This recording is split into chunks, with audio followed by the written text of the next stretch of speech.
Assalamualaikum warahmatullahi wabarakatuh. Kita lanjutkan kajian kita tentang konsepsi jihad. Syarat-syarat berjihad mengangkat senjata. Jihad dalam arti perang dalam terminologi Islam harus memenuhi syarat-syarat yang sudah ditentukan di dalam Quran suci. Di dalam bab 4 buku ini atau video nanti yang akan kita buat, bila mana perang diizinkan, sudah diuraikan dengan cukup panjang mengenai kondisi dan keadaan yang memungkinkan diizinkannya kaum muslimin berperang. Perang dalam Islam bisa dilakukan hanya dalam rangka untuk membela dan melindungi kaum muslimin yang dianiaya semata-mata karena agamanya. Dan hanya pemerintah suatu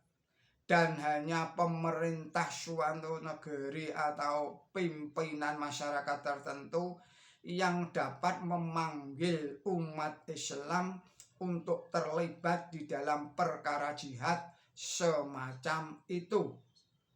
Jika mungkin, negosiasi dan diplomasi harus diupayakan terlebih dahulu untuk menghindari perang dan membangun perdamaian.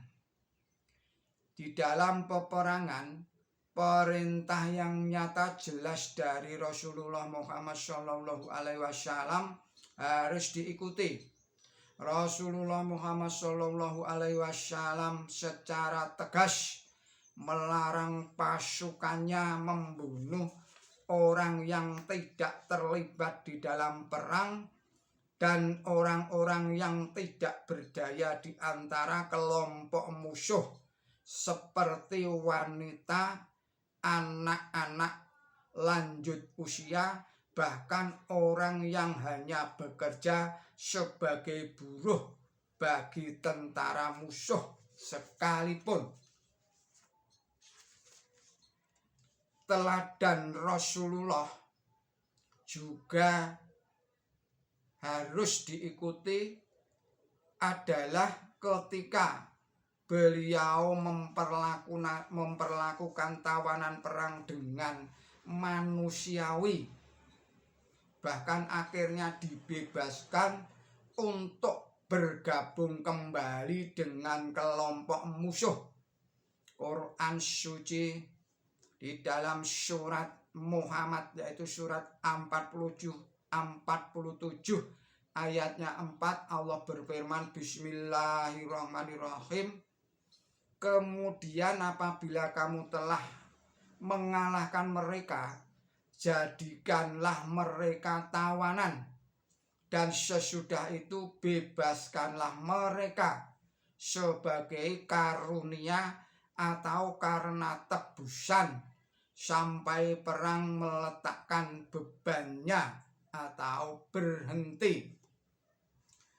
Oleh karena itu, Islam sama sekali tidak memberi legitimasi bagi kelompok ekstrim, para teroris atau kaum muslim gadungan yang mengatasnamakan perang mereka sebagai jihad di dalam Islam.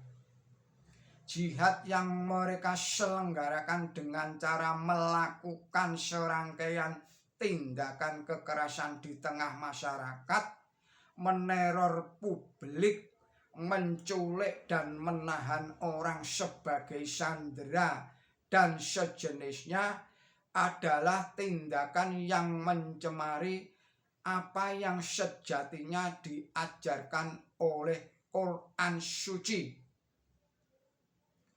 dan diajarkan oleh Nabi suci Muhammad Shallallahu Alaihi Wasallam.